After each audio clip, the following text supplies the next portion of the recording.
before asking Sari to take the podium, I would like to add one short comment that we can debate later on after letting the public say what he wants. There is one dimension that I missed in all this your presentation, and this is the issue of trust. All the arrangements that you mentioned in terms of feasibility, likelihood, etc., may be valid or not, but a necessary condition is for the existence of mutual trust between the Palestinian and the Israeli. And I'm not talking just about the government, I'm talking about the public, the rank and file people. And according to the peace index that has been going on for the last almost 25 years, there's total mistrust, or almost total distrust on this issue. I would say numbers, no more than 20, at most 25% of the Israeli trust the Palestinians, and similar figures apply to them. So this is something that we have to tackle. Please, Sari. Good evening. So I don't have any presentation to make. I don't have any slides. And I sat down there in order to learn from the slides that we were shown about the negotiating map or situation that's been out there for the last few years.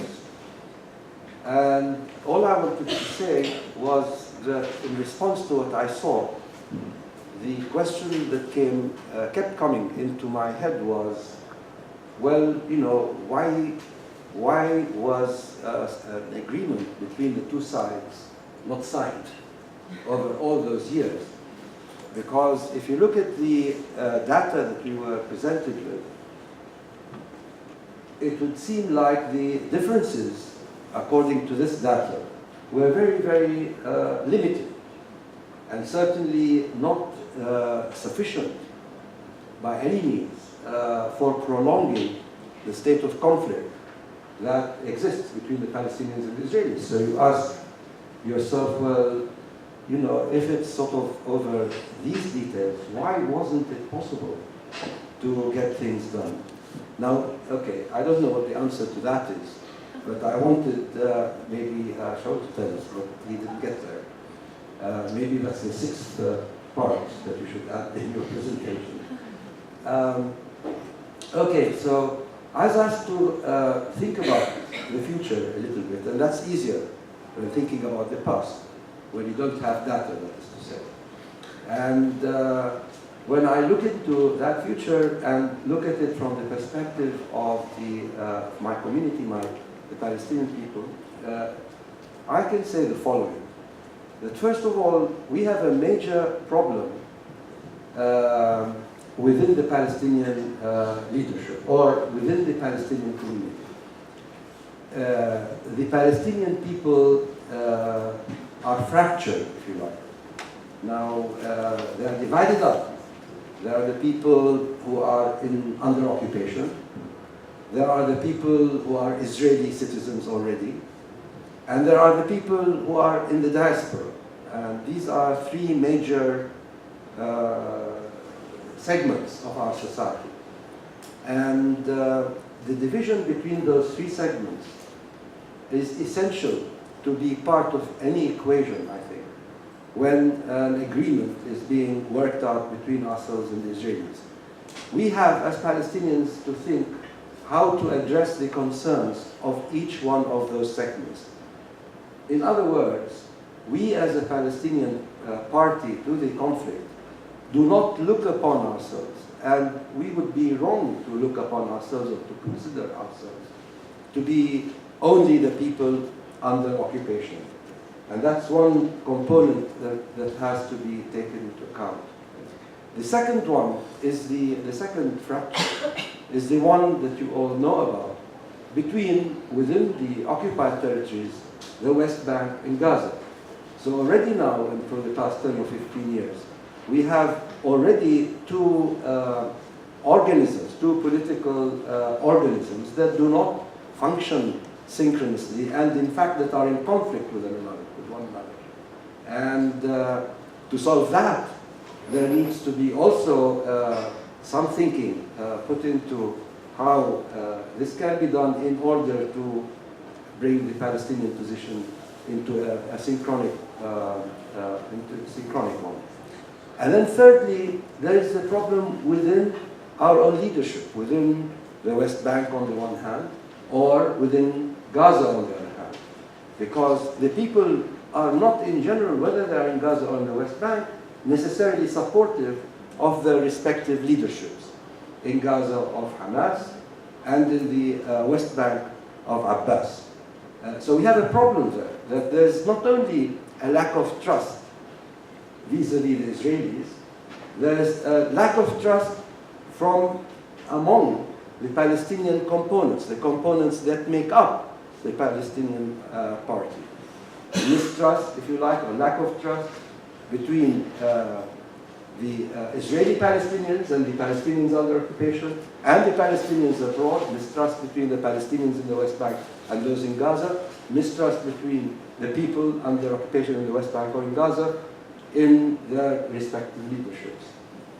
Now, I think that maybe we have not really taken all of those areas into account in the past years through the negotiations, thereby making us on the Palestinian side, maybe, but I will defer to Shaul to let us know, less,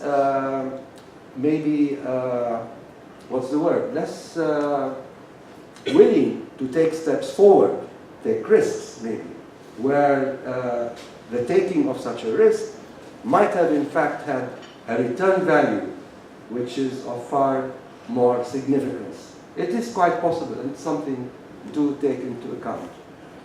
Okay, now, having said this, I also want to say that recently, as you have heard, and as we started out with Epi telling us, we have a situation where the negotiating leadership on our side, that's to say Abbas, has basically stood up and said, we no longer want to negotiate directly with the Israeli side. He did not say he does not want to negotiate, but he basically said, I'm fed up with negotiating with the Israelis. And he said, I'm fed up negotiating under the supervision of the United States. That if the negotiations are to be resumed, they have to be resumed in a different framework. They have to be resumed in the context of, I don't know, some kind of international conference. In other words, he is beginning to use language that the Palestinian diplomatic discourse used many, many years ago, before the negotiations, before Oslo began. Now, what does this tell me? It tells me that there seems to be a major shift, a roundabout turn in attitude towards reaching or coming to an agreement with the Israeli side. Why is he doing this?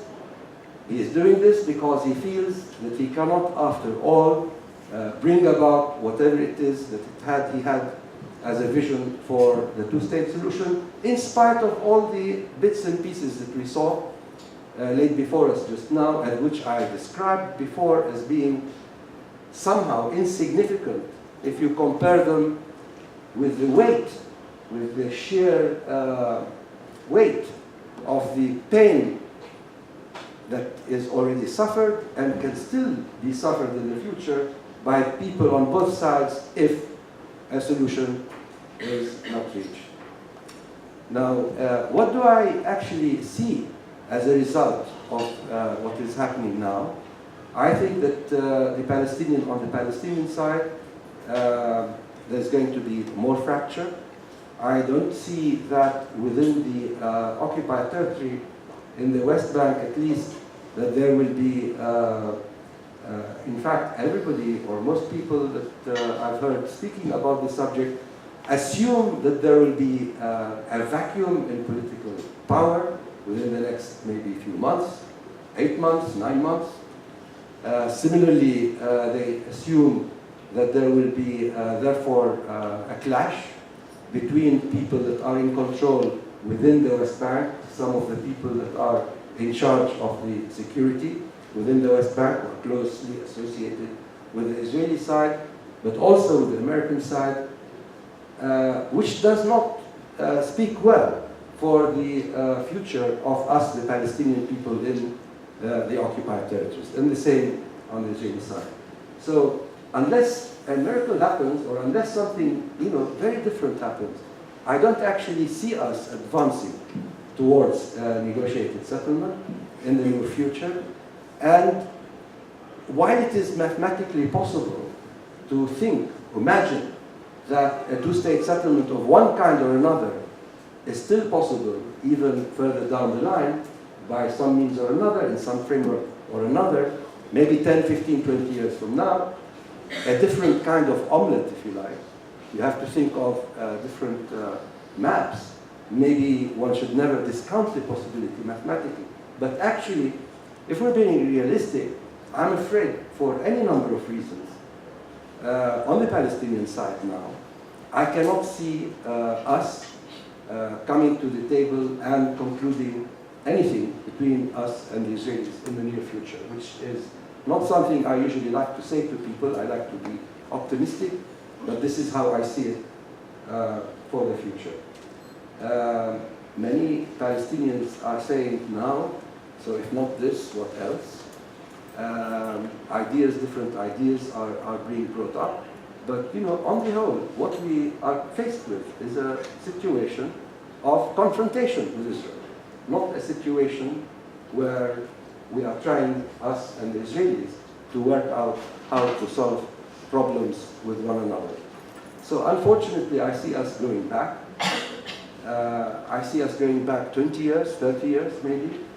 And I see us, as we do that, having more and more difficulties to contend with when we finally come back to our senses on both sides and make peace between us.